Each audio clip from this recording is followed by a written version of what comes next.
Okay. So now we will learn games from Emanuel Lasker. This game was played between Pillsbury Harry Nelson and Emanuel Lasker. It was played in 1896, Saint Petersburg. You know where is Saint Petersburg? No, sir. Saint Petersburg is in Russia. Okay. Pillsbury was an American.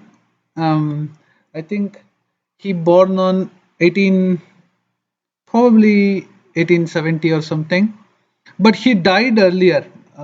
There was some health issue with him, and he died early. Probably he lived around 35, probably 35 to 40. He died afterwards. Um, Lasker also born on the same time. I think 1868 or 1870 Lasker born, but he lived until 1940. So this game was played in 1896. So we will turn the board because Lasker is black here, and Lasker won the game. And whichever the side which wins, we are on that side. Okay, sir. So the game started with d4.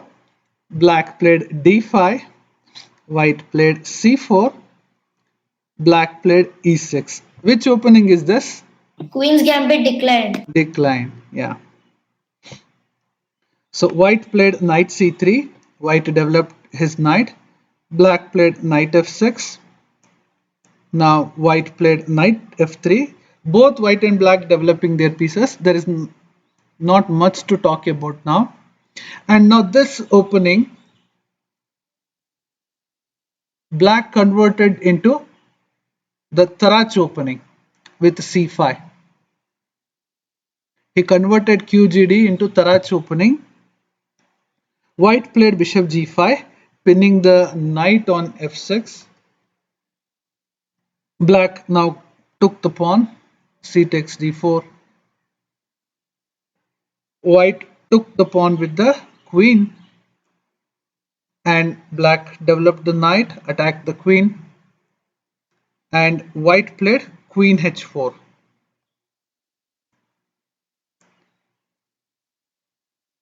Now it was Lasker's turn. Lasker played this bishop e7, and there was actually d4 also. We will see that d4 later. We will watch the game first. There is a line called d4 here. Instead of playing bishop e7, black can also play d4, but we will watch that later. We'll see the game first. Here white castles. When white castles, you can observe white rook occupies the d line and this pawn is pinned. So in order to get rid of the pin, black played queen a5. And if white takes the pawn, c takes d5, then black will play knight takes d5. If white plays knight takes d5, then black will play e takes d5. If white plays bishop takes bishop, black plays knight takes bishop. So this will be an equal game. This, even though white has already castled, but this line, if bishop occupies this line and rook occupies this line, it will be very dangerous for the white side. So the game is equal. So in the game, white didn't took the pawn. White played e3. Black continued the development. He played bishop d7. I think h6 was more precise. H6 was more precise, but we'll check that later. Now white played king b1. The idea of king b1 is to secure the king. The king is safe only when it's inside the pawn structure. So white pushed the king inside. King b1. Now Lasker asked this question. What you want to do with that bishop? White took the pawn. Black. Here he cannot take this because queen takes the rook. So Lasker first took the pawn, and here white played knight d4. Still, pawn takes bishop is not available because takes rook is there. So black played castling. White took the knight. Black took with the bishop, and the queen is attacked. So white played queen h5.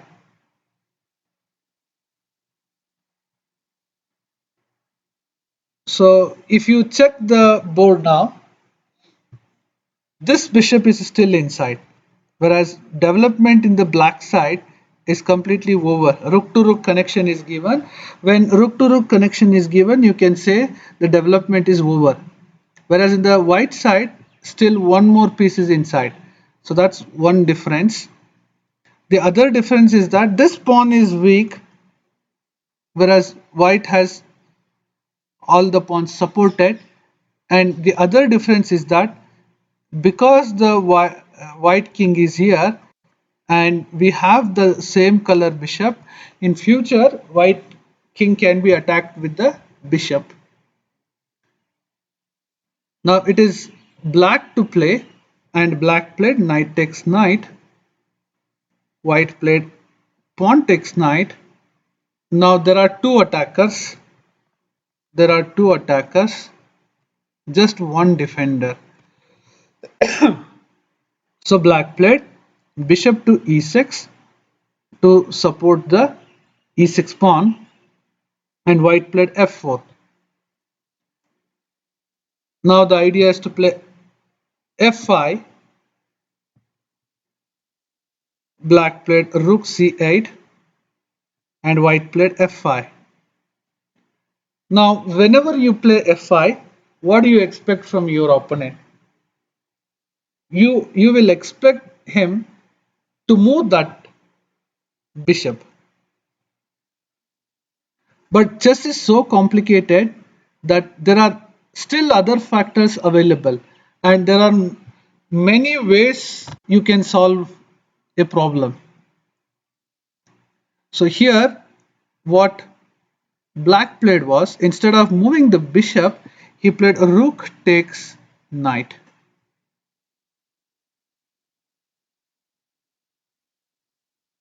He played rook takes knight. And now white played pawn takes the bishop, and black played rook a3. That's fantastic move again. If you play this pawn takes rook now, black will play queen to b6 check. Now check is there. If you move the king to this corner, then bishop takes pawn. No place for the king, so you need to take the bishop, and queen takes. Now you need to move this. There is no other option available. You need to move this, and this white king is in dangerous position. White king is in really dangerous position. Do you agree to that? Yes, sir. It's in middle. It's in the middle. So I can just take the pawn, release my rook, and the rook and queen can create havoc on the black side, on the white side. Here with this, the game will be over.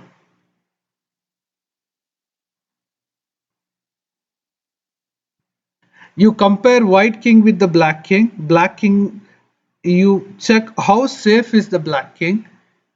Check the white king. Both rook and queen can attack the king. So thinking about this, what white did was he first took the pawn and give you a check.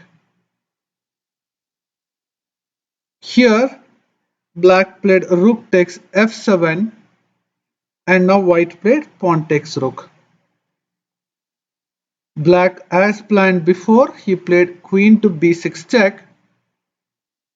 If you take the king to this position, this same problem will come and you need to sacrifice the bishop. Now rook line is open, rook will come and it will be checkmated. Whereas if you go to this position, rook c7 check will come and the queen b2 check. All three pieces are open. This, even though the white side is having an extra rook, white side will be hopeless because of dead pieces here. Now, for queen b6 check, white played bishop b5. He sacrificed the bishop and tried to defend the side. So queen takes b5 check. Now king a1. The big difference is the queen is not here. So this bishop takes pawn check is not available. That is the difference between previous variation and this variation. Now Lasker wanted to attack the king. He played rook c7. But instead of rook c7, if he had played just queen c4, the game would have been lost. Because next move, bishop takes d4.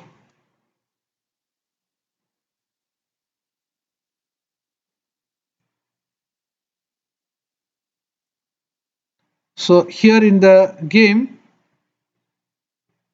Lasker played rook c7, trying to bring the rook to the king line, and now Pillsbury played rook d2. Even though even though it looks like black is attacking, white is defending, this is actually not winning for the black side. I checked this position, I analyzed this position. It is not completely winning for the black side because now the white rooks can defend the black king. In the game, Lasker played this rook c4. The idea is to take the pawn on d4 with the bishop, then checkmate the white king. Now white played rook hd1, trying to defend the central pawn, and black played rook c3. But instead of rook c3, this queen c6 was again better because for queen c6, the rook can penetrate here and the bishop g5 also there to attack the pieces. Queen c4 was much better, but we don't have to. I mean, we don't have to be hypercritical because the game was played in 1896, so some kind of error is there. We can tell this is the right variation because we have computers, but at that point of time there was no computers, so it's fine. Rook c3 is also winning for the black side. Now white played queen f5. According to the engine, white is doing fine, but now Lasker played queen c4, and the threat is there are many things. One is he defended the d5 pawn. If the rook moves away, bishop takes d4 threat is there. Black is also threatening. If the queen is moved away, black is also threatening to come inside. There is an entry point. Now there are two attackers on this place. So as of now, the place is denied, but still, white position is very dangerous. If you check with the engine, it will probably give small advantage to the white side, but it is not so. It's very difficult. Now white played king b2, and what black played was he played rook takes a3, another sacrifice. White was very curious. What is rook a3 here? He first gave a check with the queen. Black played king h7 and white played king takes a3. This was the biggest mistake in the game. Now this game is beyond salvation. The white side is getting checkmated. Because he took the rook here, he cannot go back now. Black played queen c3 check. There is no way the white king can go back. So king a4 is the only move. Black played b5 check. This is the only move. Black played queen c4 check. Now white played king a5 and black played bishop d8 check. This is the only move and black checkmated the white king. There are some errors. There are some errors in a complicated game. Some errors is always possible. And one more thing we have to remember is we are checking with the engines and we are telling, okay, this is wrong, this is right. But while playing tough tournaments and while playing a complicated game, it is not easy. If we play the game, the computer attaches question mark to our games also because we cannot be that much accurate. So have you understood the game? Yes, sir. Okay. What about you, Tejasvi? Have you understood it? Yes, sir. Okay. So in the starting, I told you there is one more move. Instead of playing this bishop e7, black could have gone for d4 also. If black goes for d4, this is the line. White castles. There is a pin here. So black plays e5, white plays e3, black plays bishop c5, pawn takes pawn, white plays knight d5. There are many attackers here. Black plays queen a5, white takes it, black takes it, white takes it. So black goes to f8, white goes to e1. Now this cannot be taken because of knight takes the queen, and here the white is trying to invade into the black side. So if you play bishop e6, rook takes e6, pawn takes e6, queen to h6 check. So many attacks. And this game actually, there was a game that was played in 1889 by Blackburn, and he won this game. Because of which Lasker didn't um, went into this variation. That game was played in 1889. So because of this game, Lasker didn't went into that game. See, this game, Blackburn's game, was played 7 years before this game, the Lasker's game. Blackburn played in 1889. Lasker played this in 1896. So here, black played king f7, white played knight g5 check, black played king e7. So white gave a check. This is the move. Queen d7 check. So king goes here. Queen takes pawn check. This is the only move, and white checkmates the black king.